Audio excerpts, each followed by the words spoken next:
Marcus stared at his reflection in the bathroom mirror, water dripping from his face onto the cracked porcelain sink. The fluorescent light above flickered intermittently, casting harsh shadows that seemed to emphasize every line of defeat etched into his features. At 32, he looked older than his years, worn down by a succession of failures that had become his daily bread. The job interview from earlier that day replayed in his mind like a broken record. Another rejection. Another polite "we'll be in touch" that meant nothing. The interviewer's eyes had held that familiar look, the one that said he was measuring Marcus against some invisible standard and finding him wanting. It was the same look his ex-wife had given him during their final argument, the same expression his father wore whenever Marcus called asking for another loan. "What's wrong with me?" he whispered to the mirror, his voice barely audible above the hum of the ventilation fan. The question hung in the air, unanswered and accusatory. That night, unable to sleep, Marcus found himself scrolling through videos on his phone. Most were the usual mindless content designed to numb the brain and pastime, but one title caught his attention: The Override Method, How Your Brain Keeps You Weak. The thumbnail showed a man in a suit standing confidently before a corporate boardroom, but something about the intensity in his eyes made Marcus pause. Dr. Elena Vasquez appeared on screen, her presence immediately commanding attention. She wasn't conventionally beautiful, but there was something magnetic about her, an aura of complete self-possession that Marcus had never encountered before. Her dark hair was pulled back severely, and her eyes seemed to look directly through the camera into his soul. "Most people live their entire lives as prisoners of their own minds," she began, her voice carrying a slight accent that Marcus couldn't place. "They accept defeat before they even begin to fight. They tell themselves stories about who they are, what they're capable of, and what they deserve, and these stories become their reality. But what if I told you that everything you believe about your limitations is a lie?" Marcus sat up straighter in bed, something stirring within him that he hadn't felt in years. Hope? Curiosity? Or something darker and more dangerous? The human brain, Dr. Vasquez continued, is not designed to make you happy or successful. It's designed to keep you alive and safe, which means it will always default to the path of least resistance. It will convince you to avoid risk, to accept mediocrity, to settle for whatever scraps life throws your way. This is what I call the weak self, the version of you that your brain prefers because it's predictable and controllable. The video continued, explaining concepts that seemed to make perfect sense yet felt revolutionary. Dr. Vasquez spoke about neural pathways, about the brain's tendency to reinforce existing patterns of thought and behavior, about how every failure created deeper grooves of defeat in the mind. But she also spoke about something else, the possibility of override. The override method, she explained, is not about positive thinking or motivational speeches. It's about understanding that your brain is not you. It's a tool, and, like any tool, it can be reprogrammed.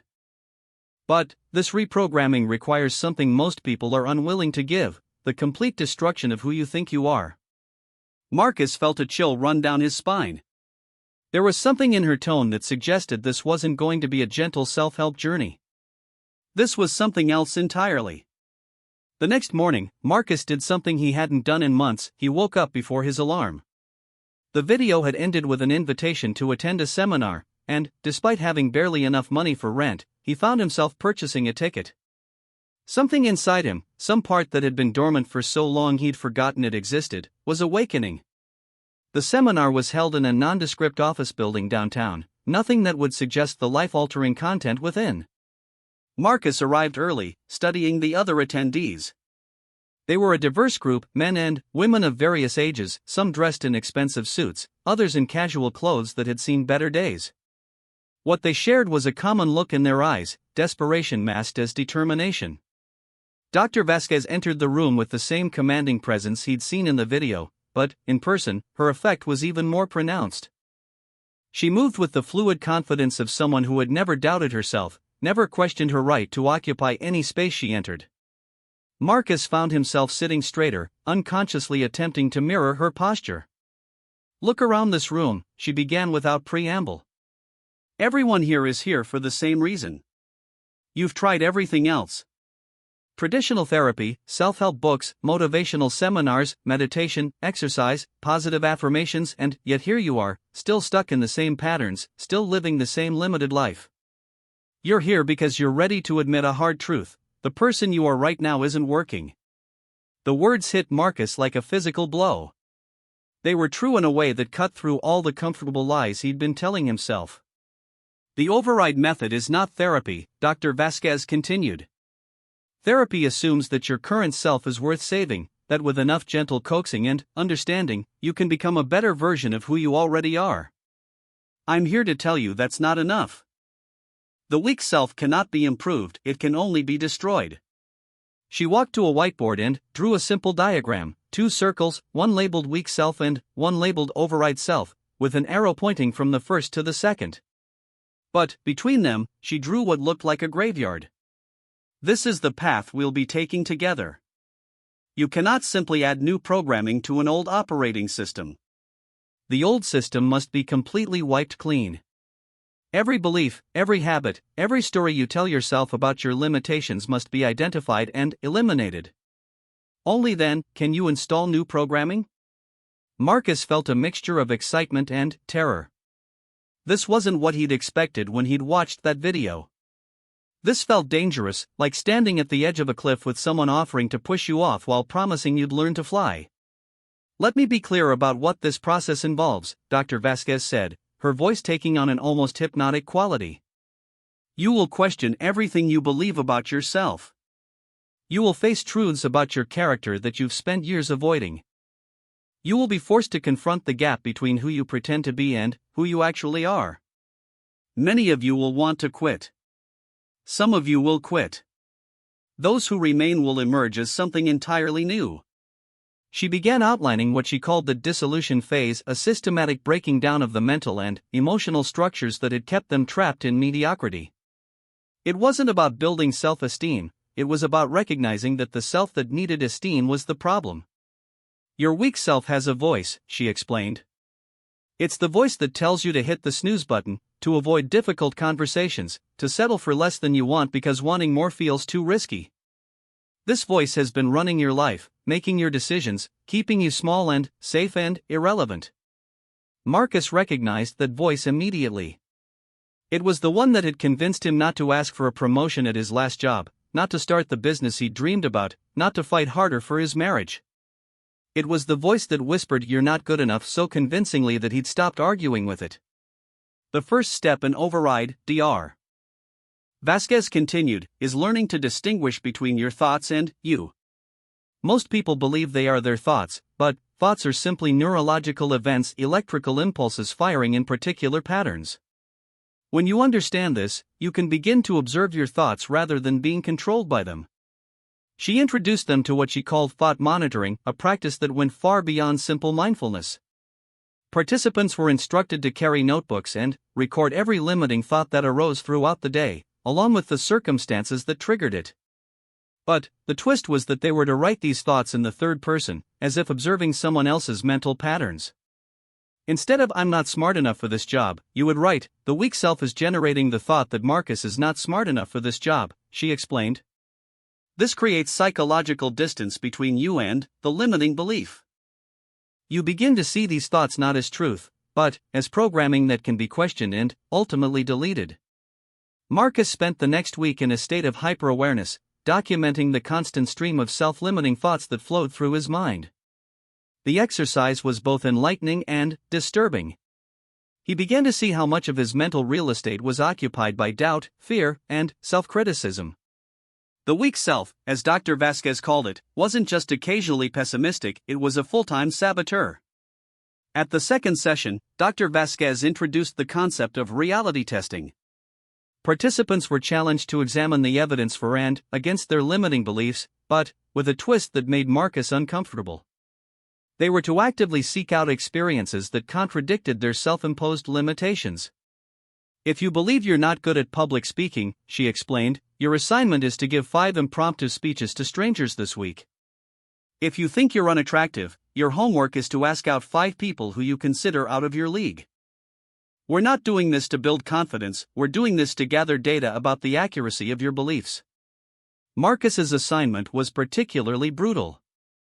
Having identified his core limiting belief as "I'm not leadership material," he was instructed to insert himself into 5 leadership situations where he hadn't been invited to lead. The thought terrified him, but something in Dr. Vasquez's unwavering gaze made him nod in agreement. That week was unlike anything Marcus had ever experienced. He volunteered to lead a community cleanup effort, took charge of organizing his apartment building's response to a plumbing issue, offered to coordinate a group dinner for his former colleagues, started a discussion group at the local library, and even stepped in when he witnessed a minor car accident to direct traffic until police arrived. To his amazement, people responded positively to his leadership. Not all the time, and not without some awkward moments, but far more often than his weak self had predicted.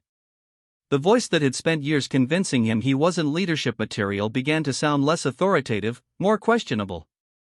At the 3rd session, Dr.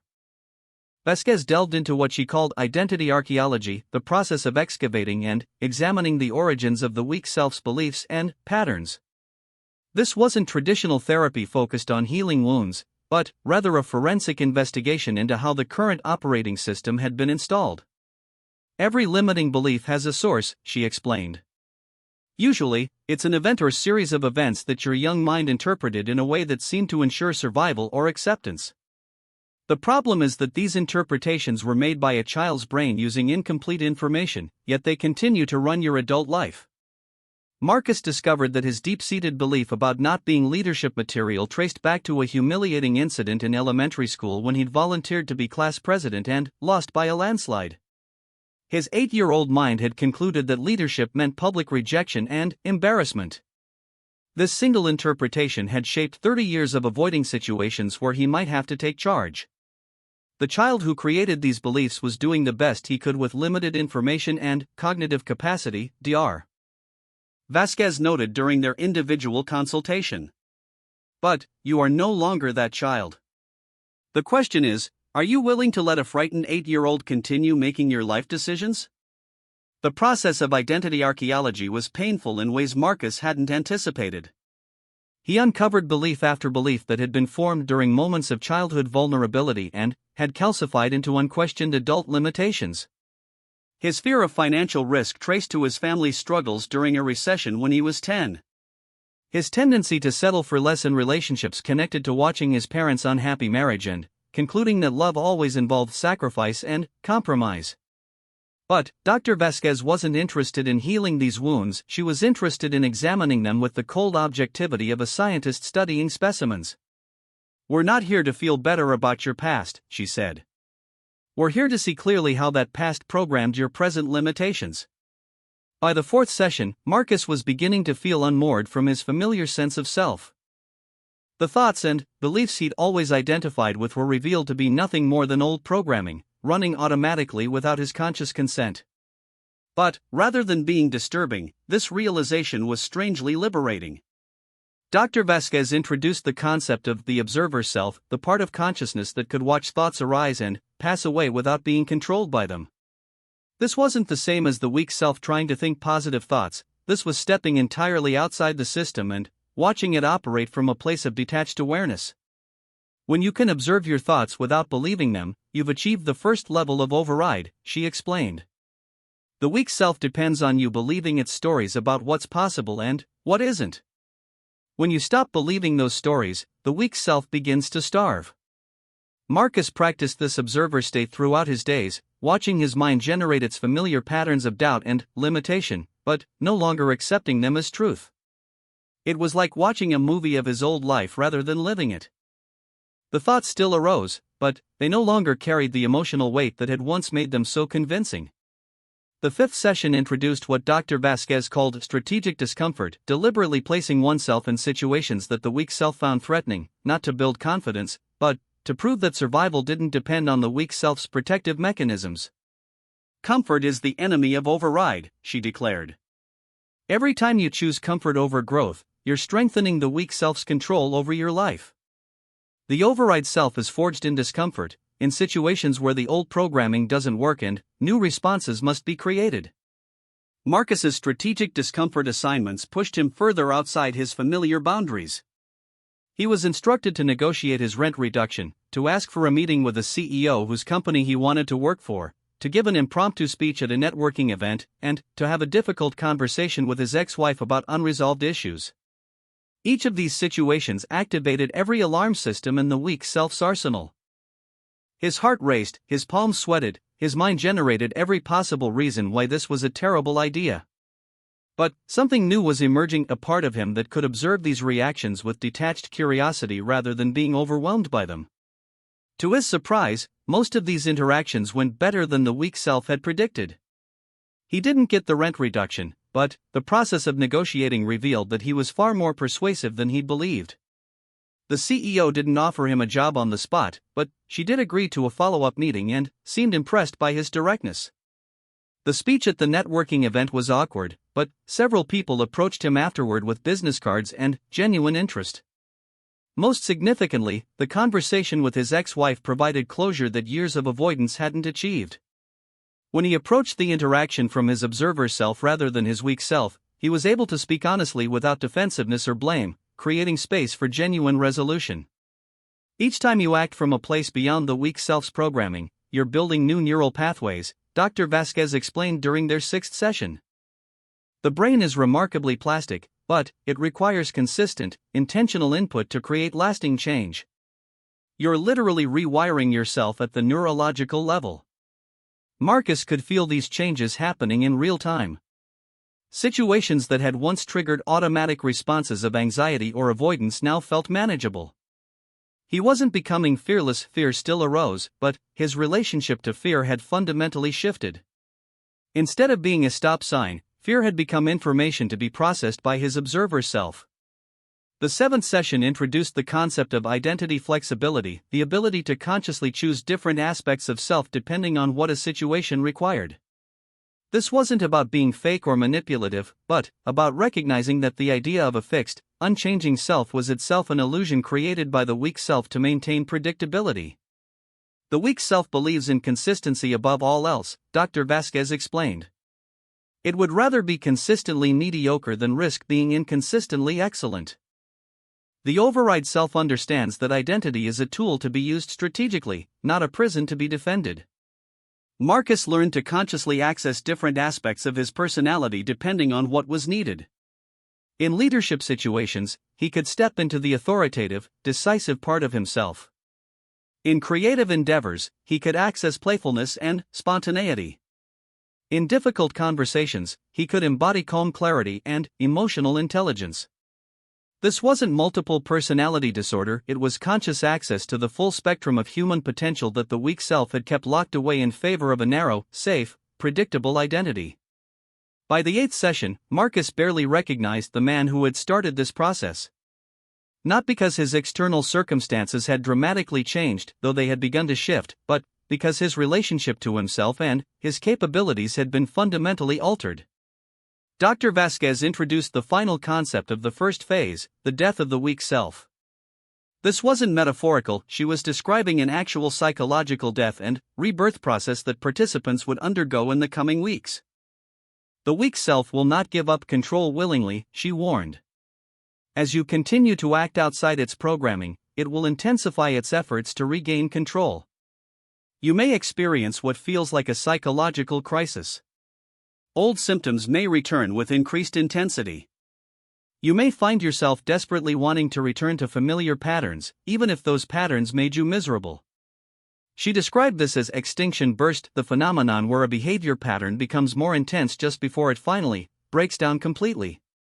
It was the weak self's last desperate attempt to reassert control. This is when most people quit, Dr. Vasquez continued. They interpret the intensification of old patterns as evidence that the process isn't working, when in fact it's proof that the process is working exactly as it should. The weak self is dying, and, like any living system, it will fight hardest when it senses its survival is threatened. Marcus left that session with a mixture of anticipation and dread. He could sense something building within him, some fundamental shift that was approaching like a storm on the horizon. The familiar voice of his weak self, which had grown quieter over the past weeks, was beginning to increase in volume and urgency. Over the next few days, Marcus experienced exactly what Dr. Vasquez had predicted. Every old limiting belief returned with renewed force. Doubt flooded his mind like water breaking through a dam. The voice that whispered "you're not good enough" became a scream that drowned out almost everything else. But now he had tools to navigate this internal storm. He observed the panic without being consumed by it. He recognized the fear without obeying it. He watched his mind generate story after story about why he should quit, why he should return to the safety of his old patterns, why this whole process was dangerous and foolish.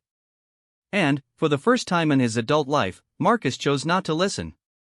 The weak self raged and pleaded and threatened, but something deeper than thought, deeper than emotion, deeper than the familiar identity he'd worn like an old coat for 30 years, remained unmoved. This something, what Dr. Vasquez called the override self, wasn't afraid of the weak self's death because it understood that death was necessary for birth. On a Tuesday morning 3 weeks into this psychological storm, Marcus woke up and realized something had changed. The voice was still there, but it no longer sounded like him. It sounded like an old recording playing in the background, audible but not authoritative. He could hear it, but he no longer believed it belonged to him. When he looked in the bathroom mirror that morning, the man looking back was the same physically, but something essential had shifted. The eyes that met his own gaze held a clarity and self-possession that reminded him of Dr. Vasquez herself. The weak self wasn't gone entirely, it would probably never disappear completely, but it was no longer in the driver's seat. Marcus dressed carefully that morning, choosing clothes that the old version of himself would have considered too bold, too expensive, too attention-grabbing. He walked differently as he left his apartment, taller, more purposeful, occupying space rather than apologizing for it. People on the street seemed to notice the change, offering smiles and eye contact that had been rare in his previous existence. At the coffee shop where he'd been a regular for months, the barista looked at him with surprise. "Wow, you look different today." "Good different." "Really good." Marcus smiled, and even that felt different, more genuine, less apologetic. "I am different," he said simply. That afternoon, he did something the weak self would have considered impossible. He called the CEO he'd met at the networking event and asked for another meeting, but this time to discuss a business proposal rather than a job opportunity. His voice was steady, confident, assuming success rather than bracing for rejection. She agreed immediately. As Marcus hung up the phone, he realized he had crossed some invisible threshold. The man who had started Dr. Vasquez's program, the man who had stared at his reflection in defeat just weeks earlier, no longer existed. That version of himself had died as surely as if his heart had stopped beating. In its place stood someone else entirely, someone who didn't know the meaning of the word impossible, someone who approached challenges with curiosity rather than fear, someone who had been born in the destruction of everything he'd once believed about himself. The weak self was dead. The override had begun. 6 months after the death of his weak self, Marcus stood in the boardroom of Dynamics Corp., presenting his third-quarter profit projections to a room full of executives who had initially dismissed him as just another consultant. The numbers on the screen behind him told a story that would have been impossible for his old self to even imagine, much less create: a 340% increase in efficiency, 180% growth in revenue, and a complete transformation of company culture. But what struck Marcus most wasn't the success itself, it was how natural it felt. Where his weak self had approached every challenge with the assumption of eventual failure, his override self operated from an unshakable foundation of capability. Not arrogance, that was just the weak self pretending to be strong, but a calm certainty that whatever emerged could be handled. Dr. Vasquez had warned him that the real work would begin after the death of the weak self. "Destruction is the easy part," she had said during their final group session. "Any fool can tear down a building. Architecture, the conscious construction of something better, that requires mastery."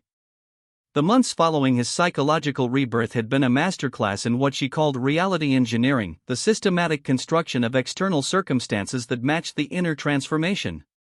It wasn't about positive thinking or visualization, it was about understanding how the world actually worked and, then, working it with ruthless precision. Most people's lives are accidental, Dr. Vasquez had explained in their first post-dissolution meeting. They react to circumstances rather than creating them. They hope for opportunities rather than manufacturing them. The override self doesn't wait for permission from reality, it gives reality instructions. Marcus had taken this literally. Instead of looking for jobs, he had identified problems that businesses were failing to solve and had positioned himself as the solution. Instead of hoping for relationships, he had become the kind of person that others naturally wanted to be around. Instead of waiting for confidence, he had systematically accumulated evidence of his own competence. The CEO meeting that had seemed like such a big step months ago had been merely the opening move in a larger game. Marcus had presented her with a detailed analysis of inefficiencies in her supply chain, along with a complete implementation plan for addressing them. Rather than asking for a job, he had offered to transform her company's profitability for an equity stake. She had agreed within the hour. What followed was 6 months of what Dr. Vasquez called competence accumulation, the deliberate acquisition of skills, knowledge, and experience at an accelerated rate. The weak self had always been afraid of being exposed as incompetent. The override self was excited by incompetence because it represented opportunity for rapid growth. Marcus had immersed himself in supply chain optimization, lean manufacturing principles, organizational psychology, negotiation tactics, and financial modeling. But, unlike his previous attempts at learning, which had been motivated by fear and insecurity, this education was driven by a hungry curiosity and the absolute certainty that whatever he needed to know, he could learn. Dr. Vasquez had introduced him to what she called meta-learning, learning how to learn with maximum efficiency. The weak self learns slowly because it's afraid of making mistakes, she explained. It wants to understand everything perfectly before attempting anything. The override self learns rapidly because it embraces mistakes as data points. It's not trying to avoid failure, it's trying to fail as quickly and efficiently as possible in order to reach competence faster. Marcus had applied this philosophy ruthlessly. Instead of taking months to read about supply chain management, he had spent 2 weeks absorbing the core principles and, then, immediately begun implementing them at Dynamics Corp, learning through direct experience what worked and what didn't. His mistakes had been frequent but instructive, each one providing information that adjusted his approach for the next iteration. The results had been extraordinary. Traditional consulting approaches would have taken months of analysis before implementing any changes. Marcus had been making improvements from day one, using each small success to build momentum for larger transformations. The company's efficiency gains hadn't been theoretical, they had been immediately measurable and constantly accelerating. But the real revelation had been watching how people responded to his new way of being. The weak self had always been concerned with being liked and accepted, which paradoxically made him less likable because desperation was repulsive to others. The override self didn't need approval from others because it was completely secure in its own value, which made people naturally drawn to its energy. Dr. Vasquez had explained this as the authenticity paradox. When you're trying to be impressive, you're fundamentally dishonest because you're pretending to be something you're not, she said. When you're genuinely impressive, when you've developed real competence and genuine self-possession, you don't need to try to impress anyone. Your presence speaks for itself. Marcus had experienced this shift in every area of his life. Conversations that once would have filled him with anxiety had become sources of energy and connection. Business negotiations that would have terrified his weak self were now intellectual puzzles that he approached with playful intensity. Romantic interactions, which had previously been minefields of insecurity and neediness, had transformed into opportunities for genuine intimacy and mutual growth. The apartment he lived in now bore no resemblance to the cramped, cluttered space where his transformation had begun. Not because he had suddenly become wealthy, though his financial situation had improved dramatically, but because his relationship to his environment had fundamentally changed. Where the weak self had tolerated mediocrity in all things, the override self insisted on excellence as a matter of identity. Every object in his space had been chosen deliberately. Every piece of furniture, every book, every item of clothing had been selected not just for function but for its contribution to the overall environment he was creating. This wasn't materialism, it was environmental design. He understood now that external circumstances weren't just reflections of internal states, they were active forces that either supported or undermined the identity he was building. Dr. Vasquez called this identity reinforcement architecture. Your environment is constantly programming you, she explained. If you surround yourself with mediocrity, your subconscious mind concludes that you are mediocre. If you surround yourself with excellence, even in small ways, your brain begins to align with that level of quality. Marcus had applied this principle systematically. His morning routine had become a precisely choreographed sequence designed to activate the mental and physical states that supported peak performance. He woke at 5 a.m. not because he had to, but because those early hours belonged entirely to him and his development. Exercise wasn't punishment for his body's inadequacies, it was investment in the physical foundation that supported mental excellence. His reading had shifted from escapist fiction and motivational books to dense technical materials and biographies of people who had achieved what he was building toward. Not because entertainment was wrong, but because every input was either building the person he was becoming or reinforcing the person he had been. The social circles he moved in had transformed completely. The weak self had tolerated relationships based on shared complaints and mutual enabling of limitation. The override self was naturally attracted to people who were also committed to growth and excellence, and naturally repelled by those who weren't. This wasn't cruelty or superiority, it was recognition that proximity influenced identity. Dr. Vasquez had been explicit about this: you become who you spend time with. If you want to transform your capabilities, you must transform your associations. This isn't optional, it's biological. Marcus had systematically audited every relationship in his life, not to judge others but to assess whether each connection was supporting or undermining his continued development. Some relationships had naturally evolved to support his new level of functioning. Others had required difficult conversations about new boundaries. A few had needed to end entirely, not out of malice but out of recognition that they had been built around mutual limitation. The process had been painful but necessary. The weak self had been invested in being needed by others, even if that need was based on shared dysfunction. The override self was committed to being valuable to others through genuine contribution and growth. The difference was profound: neediness repelled capable people and attracted users, value attracted capable people and repelled users. 6 months into his new existence, Marcus had been approached by 3 other companies seeking his expertise. 2 had offered him executive positions at salaries that would have seemed impossible to his weak self. The 3rd had proposed a partnership arrangement that would make him wealthy within 2 years. But what struck him most wasn't the external validation, it was his own response to these opportunities. The weak self would have been overwhelmed by the choices, paralyzed by the fear of making the wrong decision. The override self evaluated each opportunity against clear criteria: which would provide the greatest learning and growth? Which aligned best with his long-term objectives?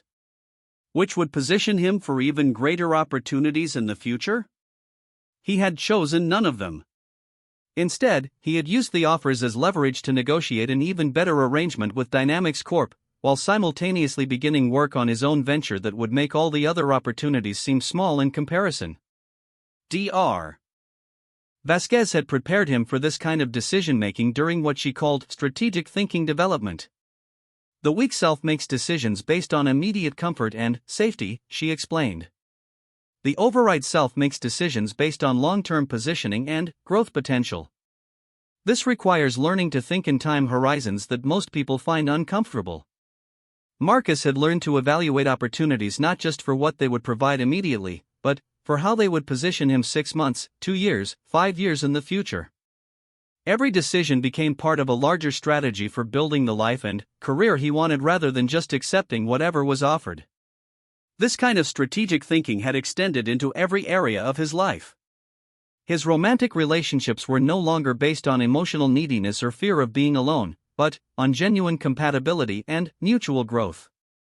He dated women who challenged him intellectually and supported his continued development, and he offered the same in return.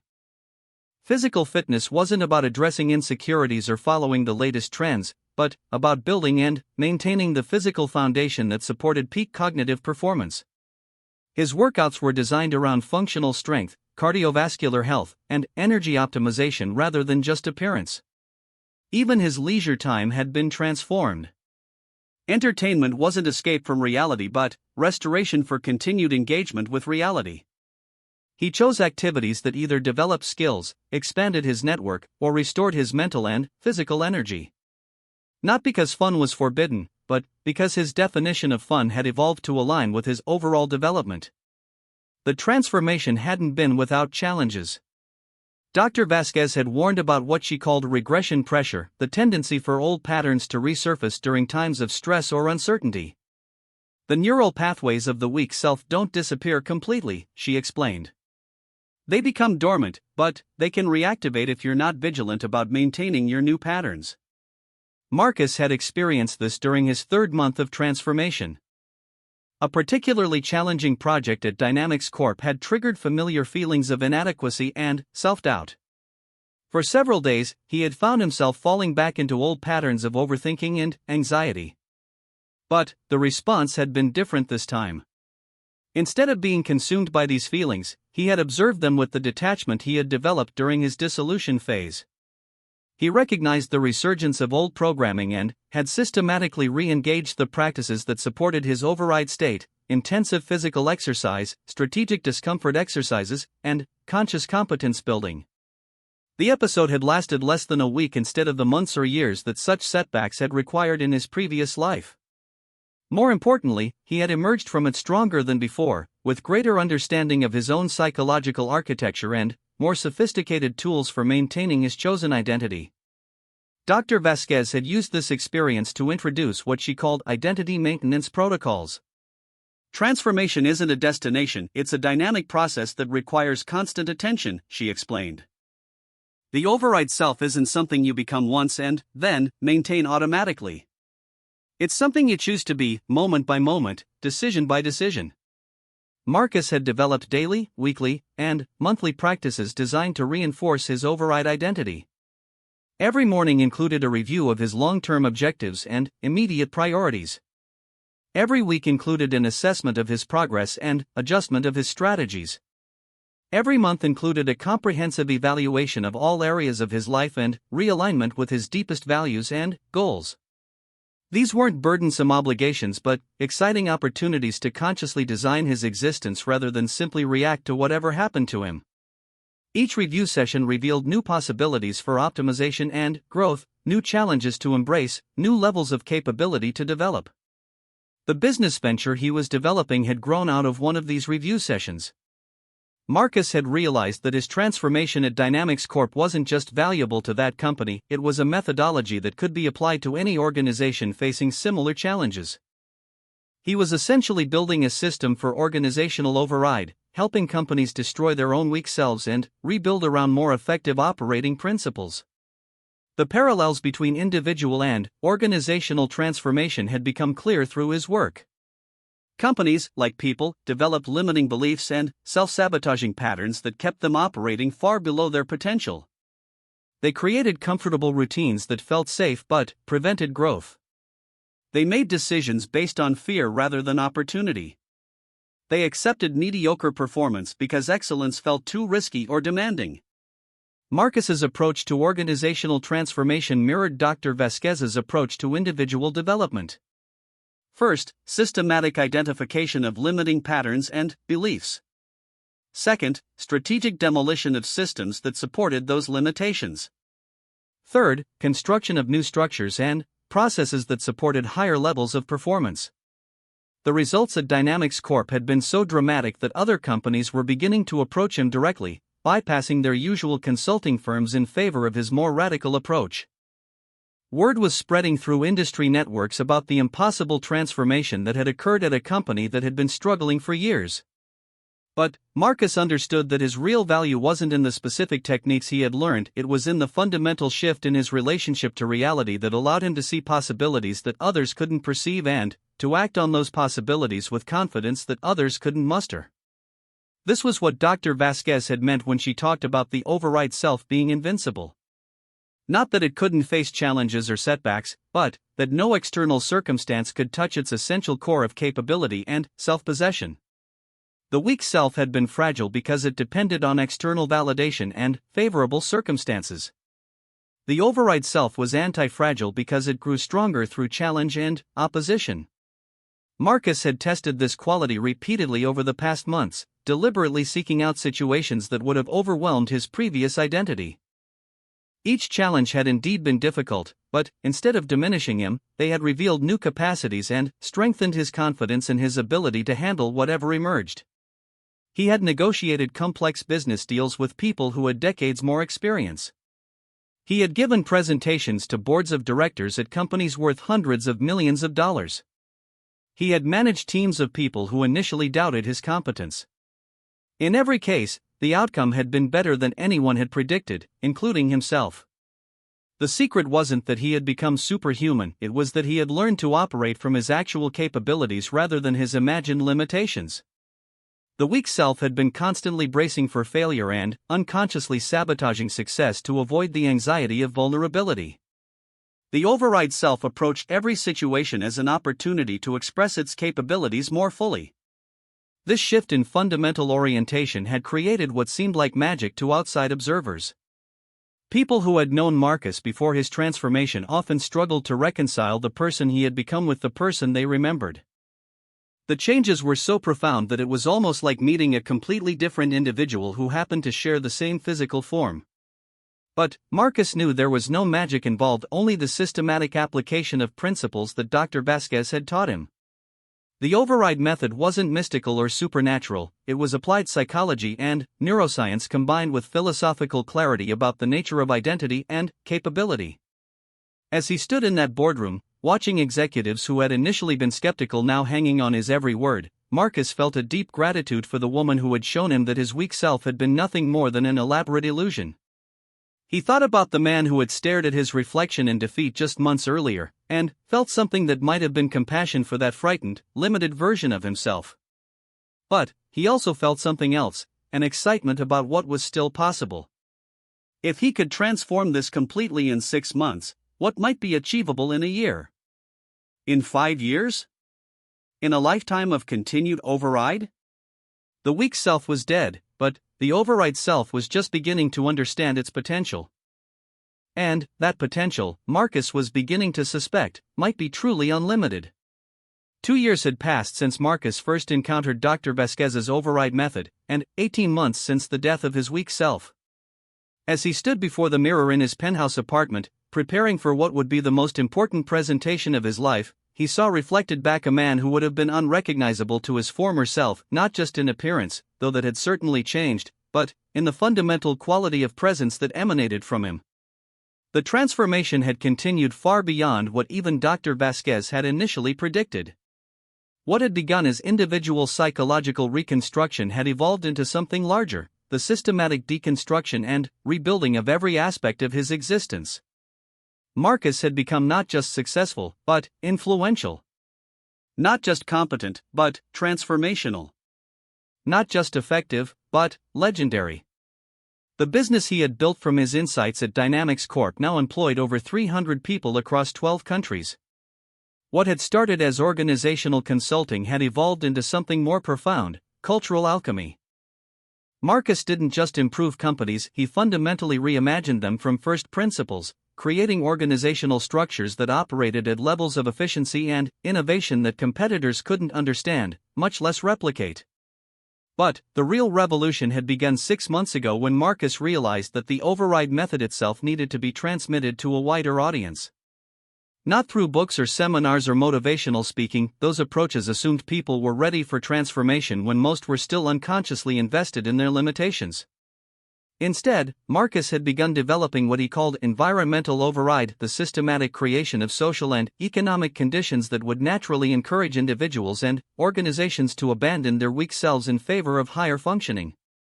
The presentation tonight was to a gathering of individuals whose decisions shaped the economic and social landscape of entire nations. Presidents of countries, CEOs of multinational corporations, heads of major universities, leaders of influential foundations. They had come not because they wanted to hear another business consultant's ideas, but because the results Marcus had produced had become impossible to ignore. The company that had started as a simple consulting arrangement with Dynamics Corp had grown into something unprecedented.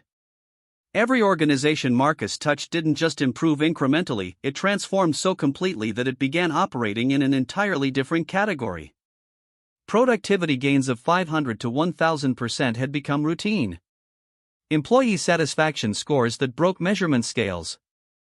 innovation rates that redefined what was considered possible in mature industries. More intriguingly, these transformations seemed to spread beyond the organizations themselves. Employees who worked in Marcus's redesigned systems carried the principles into their personal lives, their families, their communities. A kind of psychological contagion was occurring, not of ideas or techniques, but of fundamental orientation toward reality itself.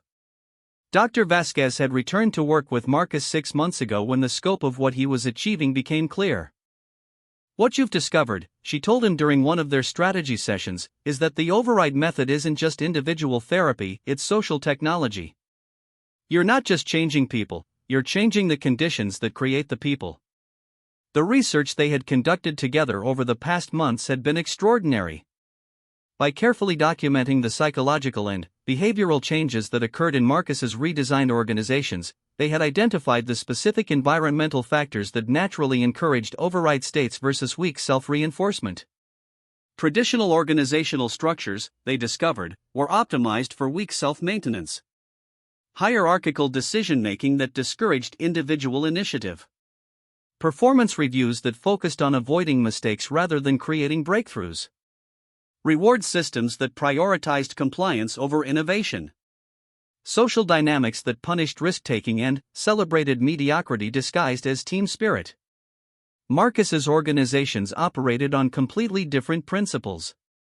Decision-making was radically decentralized, with individuals expected to take initiative and be accountable for results. Performance was measured not by adherence to predetermined processes but by contribution to overall mission accomplishment. Failure was celebrated when it led to learning and innovation. Social status within the organization was determined not by position or tenure but by the value one created for colleagues and customers. The psychological effects had been profound and rapid. Within months of working in these environments, people who had spent years operating from limiting beliefs began displaying confidence, creativity, and competence that surprised even themselves. The environmental changes had triggered psychological changes that traditional therapy or coaching rarely achieved. But the most significant discovery had been what Marcus and Dr. Vasquez called reality field effects. Organizations operating under override principles didn't just perform better internally, they began to influence their entire business ecosystems. Suppliers started operating more efficiently to match their standards. Customers began expecting higher levels of service from other vendors. Competitors either elevated their own performance or found themselves unable to compete effectively. It was as if override psychology was contagious, spreading through economic and social networks in ways that neither Marcus nor Dr. Vasquez had anticipated. This viral effect had caught the attention of the leaders gathering tonight not because they were interested in personal development, but because they were witnessing economic and social phenomena that their traditional models couldn't explain. Marcus had spent the day in final preparation, not by rehearsing his presentation, he had moved far beyond the need for scripted talks, but by reviewing the comprehensive data package he and his team had compiled. The evidence for what he was about to propose was overwhelming, but he knew that evidence alone wouldn't be sufficient. These were people who had built their identities around being the smartest people in their respective rooms. Convincing them would require not just intellectual argument but experiential demonstration. The venue itself had been chosen strategically. Instead of a conference center or hotel ballroom, Marcus had rented a private estate outside the city, creating an environment that subtly reinforced the principles he was advocating. Everything from the lighting to the seating arrangements to the flow of conversation during dinner had been designed to activate the psychological states that would make his audience most receptive to override concepts. Dr. Vasquez had worked with him to identify the specific weak self-patterns that successful leaders typically displayed. Surprisingly, many of these patterns were disguised as strengths. The need to be the smartest person in the room. The tendency to make decisions based on maintaining existing power structures rather than optimizing for outcomes. The habit of surrounding themselves with people who confirmed their existing beliefs rather than challenging their assumptions. Successful people are often the most resistant to override, Dr. Vasquez had warned him. Their success has reinforced their attachment to their current identity. They have more to lose, psychologically, by admitting that they've been operating from limitation. But Marcus had developed strategies for working with this resistance. Instead of challenging their identities directly, he would demonstrate that override principles could amplify their existing strengths while eliminating hidden sources of inefficiency. Instead of asking them to abandon what had made them successful, he would show them how to become successful in ways they hadn't previously imagined. As guests began arriving for the dinner that would precede his presentation, Marcus moved through the crowd with the effortless confidence that had become his natural state. These were people accustomed to commanding attention wherever they went, yet something about Marcus's presence caused them to unconsciously orient toward him. Not because he was trying to dominate or impress, but because genuine capability created its own gravitational field. Dr. Vasquez had explained this as the authenticity advantage. When someone is operating from their actual capabilities rather than their imagined limitations, other people can sense it at a subconscious level, she had said. It's not charisma or charm, it's the unmistakable energy of someone who knows exactly who they are and what they're capable of. The conversations during dinner revealed the challenges that had brought these leaders together. Each was facing situations that their traditional approaches couldn't adequately address. Economic disruption that was accelerating beyond their ability to adapt. Social changes that were making their existing organizational structures obsolete. Competition from unexpected sources that operated according to principles they didn't understand. Marcus listened more than he spoke, asking questions that helped each person articulate their deepest challenges and frustrations. But his questions weren't just gathering information, they were diagnostic tools, identifying the specific weak self patterns that were preventing these highly successful individuals from accessing solutions that their situations required. The pattern that emerged was striking. Despite their external success, each of these leaders was operating from some form of fundamental limitation. Fear of losing control. Attachment to outdated models of how their industries worked. Unconscious beliefs about what was possible within their respective domains. Investment in being right rather than being effective. When Marcus finally stood to begin his formal presentation, the room had already been transformed. The conversations during dinner had created a collective recognition that their existing approaches, no matter how historically successful, were insufficient for the challenges they were facing. They were psychologically prepared to consider radically different possibilities. Everything you've achieved, Marcus began, has been accomplished while operating from an artificial limitation that you've never identified, much less questioned. Tonight, I'm going to show you how to remove that limitation and operate from your actual capabilities. He started not with business cases or economic models, but with a demonstration. Using volunteers from the audience, he recreated simplified versions of the exercises Dr. Vasquez had used to reveal the weak self's limiting patterns. Within minutes, he had successfully predicted specific decisions each volunteer would make based on their unconscious psychological programming. The effect was immediate and unsettling. These were people accustomed to believing they made decisions based on rational analysis and extensive experience.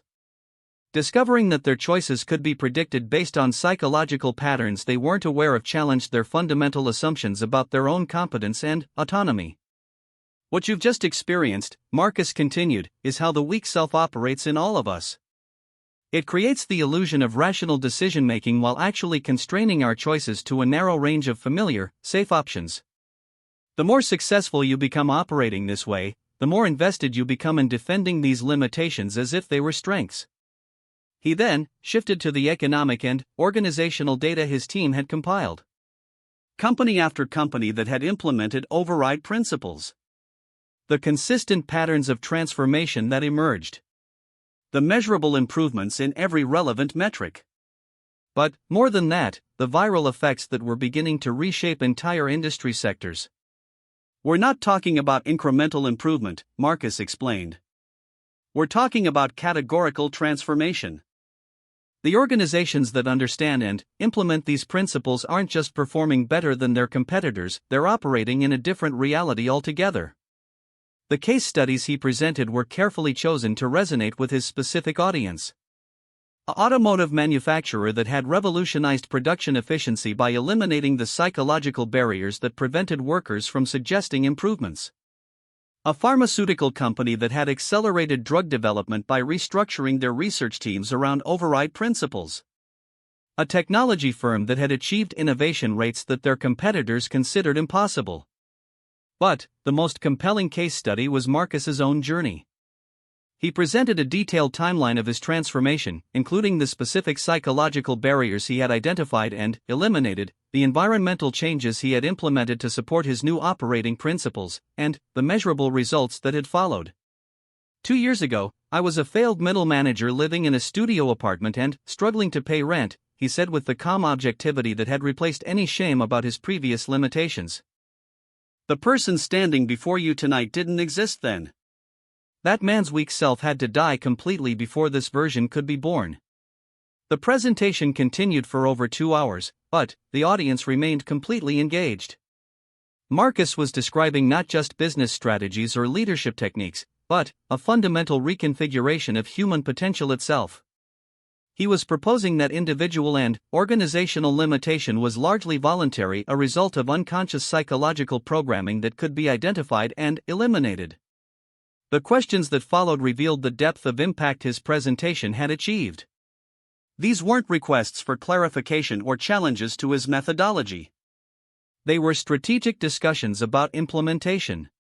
How quickly could override principles be applied to their respective organizations? What resistance should they expect from existing power structures? How could they measure progress and maintain momentum? Dr. Vasquez had joined him for the question and answer session, providing the theoretical framework and scientific validation for what Marcus had demonstrated practically. Together, they painted a picture of social and economic transformation that was both inspiring and inevitable. What Marcus has discovered, Dr. Vasquez explained, is that human potential has been artificially constrained by psychological programming that served survival purposes in earlier evolutionary contexts but now limits rather than protects us. The override method isn't creating new capabilities, it's removing barriers to capabilities that already exist. The most sophisticated question came from the president of a major university who asked about scalability. Even if we accept that these transformations are possible for exceptional individuals, how do you propose to implement this on a societal level? Most people seem invested in their limitations. Marcus had been expecting this question and had spent months developing his response. The key isn't trying to convince people to abandon their limitations, he said. It's creating environmental conditions where limitation becomes more costly than growth. People don't change because they're inspired, they change because their current approach stops working. He outlined what he and Dr. Vasquez had begun calling the override ecosystem, a systematic approach to social and economic design that would naturally encourage override psychology while making weak self patterns increasingly dysfunctional. Educational systems that rewarded innovation and critical thinking rather than compliance and memorization. Economic structures that supported entrepreneurship and risk-taking rather than job security and predictability. Social institutions that celebrated growth and contribution rather than status and conformity. We're not proposing to force anyone to change, Marcus continued. We're proposing to create conditions where those who embrace override principles have such significant advantages that these approaches naturally spread through competitive pressure. The evening concluded with what Marcus called implementation commitments, specific actions that each participant would take within their respective spheres of influence to begin testing override principles. These weren't vague promises or theoretical agreements, but concrete changes that would begin immediately and could be measured objectively. Within 6 months, Marcus knew there would be pilot programs operating in educational institutions across 3 continents. Economic policies would be tested that supported override behaviors while reducing rewards for weak self patterns. Organizational structures would be implemented that could serve as models for broader transformation. As the guests departed, many lingered to continue conversations that had begun during the presentation. Marcus observed the energy in the room with the same detached awareness he had learned to apply to his own psychological processes. These people had arrived as successful but limited individuals operating from unconscious constraints. They were leaving as conscious architects of their own continued development and potential agents of broader transformation. Dr. Vasquez approached him as the last guests were leaving. "Do you understand what just happened here tonight?" she asked with a smile that mixed pride with something that looked like amazement. Marcus considered the question seriously. What had happened wasn't just a successful presentation or even a series of promising business commitments. It was the transmission of a methodology for human optimization that could, if properly implemented, reshape the psychological and social landscape of civilization itself. "I think," he said slowly, "we just accelerated the evolution of human consciousness by about 50 years. Dr. Vasquez nodded. "The students have become the teachers. The methodology has become self-propagating. What began as individual transformation has become a social movement." As Marcus cleaned up the presentation materials and prepared to leave, he reflected on the journey that had brought him to this moment. The man who had stared at his reflection in defeat 2 years ago couldn't have imagined standing where he stood tonight.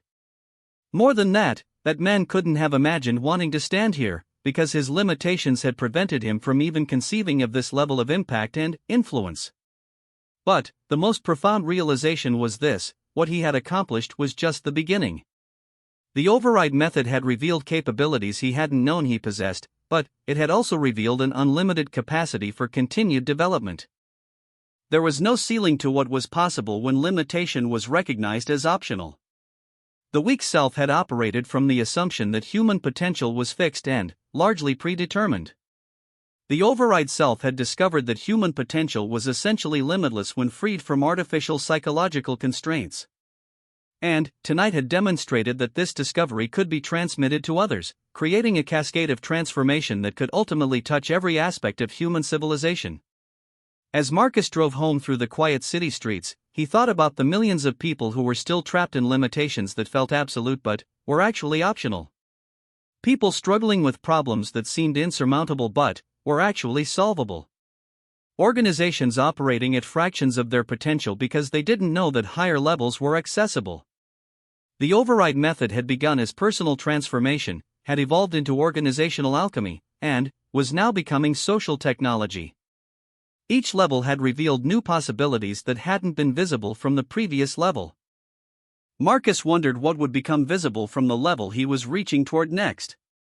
The weak self was dead, had been dead for months, but its death had given birth to something that even Dr. Vasquez hadn't fully anticipated. Not just an individual operating at higher capacity, but an individual who could systematically upgrade the operating capacity of others. Not just personal optimization, but the ability to optimize the conditions that shaped how people developed and expressed their capabilities. As he entered his apartment and looked once more in the bathroom mirror, Marcus saw reflected back not just a man who had transcended his limitations, but a man who was becoming a catalyst for others to transcend theirs. The transformation was accelerating, becoming exponential, touching more lives and creating more possibilities with each expansion. The man who destroys his weak self can never be destroyed by others, but neither could he be contained by conventional definitions of what one person could accomplish. The override method had revealed that individual potential was connected to collective potential in ways that made both essentially unlimited. Looking at his reflection one final time, Marcus smiled with the quiet satisfaction of someone who had not only achieved what he had set out to accomplish, but had discovered that the achievement was merely preparation for something far greater. The weak self was dead. The override was just beginning. And the possibilities that were becoming visible from this new vantage point were beyond anything he had previously imagined. The revolution in human consciousness that he and Dr. Vasquez had initiated would continue long after both of them were gone, spreading through networks and systems and structures until limitation itself became as obsolete as the weak self that had once made it seem inevitable. The override method had become more than personal transformation. It had become the technology for the conscious evolution of human civilization itself. And that evolution, Marcus realized as he prepared for sleep, was just beginning to reveal what it might ultimately make possible.